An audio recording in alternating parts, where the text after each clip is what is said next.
Assalamualaikum warahmatullahi wabarakatuh. 2022 menyaksikan kepada kita banyak casing-casing PC yang bukan sahaja eksterior, yang dia punya luaran sahaja lawa, tapi konsep yang dia guna pakai pun bijak Especially casing yang saya nak review dalam video kali ni iaitu Hyte Y60.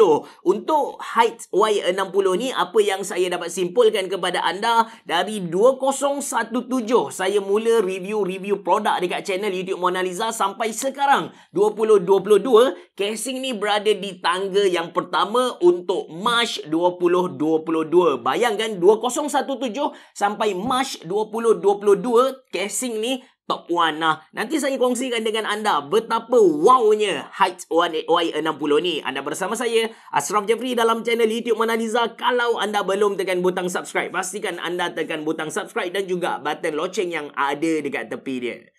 Jom!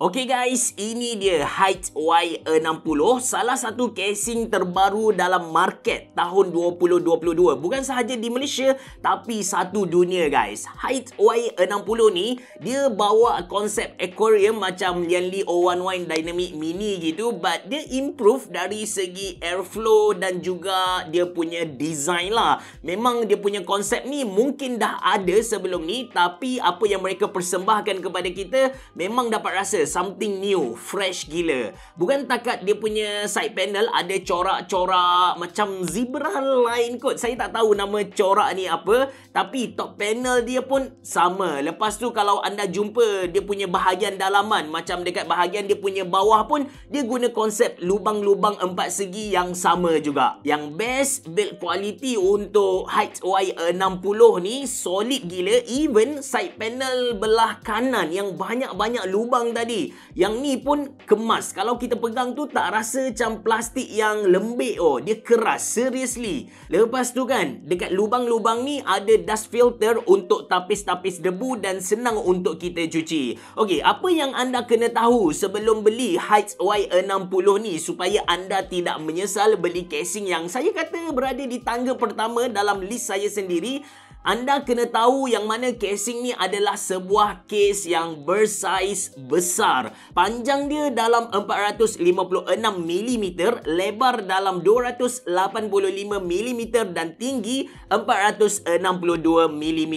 Dan sudah tentu casing ni sangat-sangat berat. Anda tak boleh nak letak dia atas meja kenduri kahwin ataupun IKEA Limong yang harga RM200 tu. Kalau anda letak juga atas meja tu, for sure meja tu akan melengkung ke bawah. Worst case, dia akan patah dua lah. In return, anda akan dapat satu casing yang dalaman dia sangat-sangat luas, spacious. Dia jenis dual chamber, dia asing antara PSU dengan dia punya kompartmen lain. Tujuan dia adalah untuk dia punya thermal performance lah. Dan anda boleh mount 3 biji kipas 120mm ataupun radiator 360 dekat top panel. Dekat bahagian tepi tu kita boleh letak 2 kipas 120 ataupun 140 ataupun radiator 240. Dekat bahagian bawah dia dah bagi kepada kita 2 kipas 120mm dan di bahagian belakang dia dah pun bagi kepada kita 1 kipas 120mm.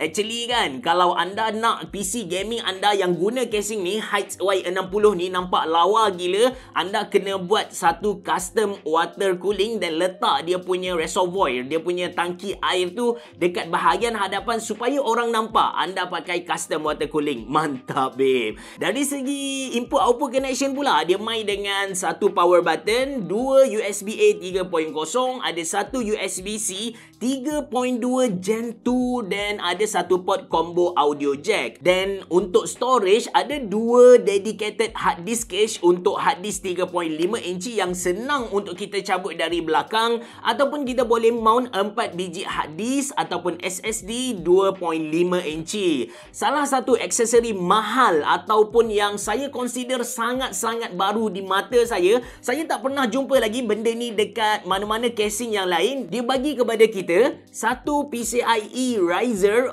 untuk kita letak grafik card secara vertikal, secara menegak tu kan. Tapi dekat dia punya penyambung tu, dia buat satu casing dengan branding heights. Benda ni saya tak pernah terfikir sebab benda simple je, once kita connect kita pun tak nampak kita punya dia punya penyambung dekat kita punya motherboard tu. Tapi bila dia buat macam ni memang nampak eksklusif gila. Mantap Dan untuk pengetahuan anda, casing ni kalau anda tak nak guna grafik card secara vertikal menegak tu, anda boleh guna dia macam horizontal macam biasa. Saiz maksimum grafik card yang kita boleh letak dekat sini, kenapa saya gelak adalah sebab panjang gila kot, 375mm.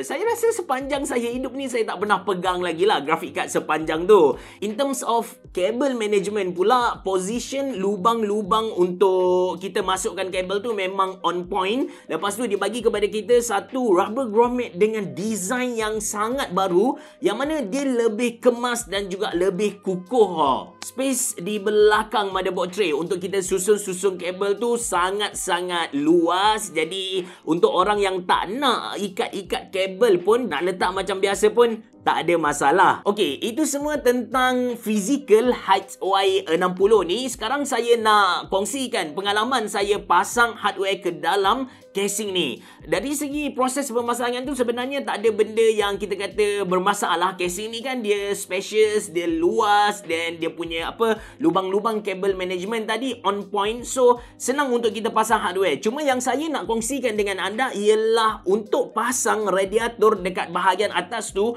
tak kisahlah 120 ke 240 ataupun 360 macam yang saya buat ni, anda kena cabut dulu mount bracket yang ada dekat situ. Dekat bahagian bawah anda pasang 3 biji kipas, dan di bahagian atas mount bracket tu anda kena pasang radiator. Kiranya mount bracket akan ada di tengah-tengah. Biasanya kan kita akan letak kipas, lepas tu radiator dan juga mount bracket tu kan. Yang ni dia special sikit. But benda ni pun tak ada masalah. Macam saya bagi tahu di awal video tadi, yang mana dalam banyak-banyak casing PC yang saya pernah review dekat channel YouTube Mona Lisa untuk March 2022 dari 2017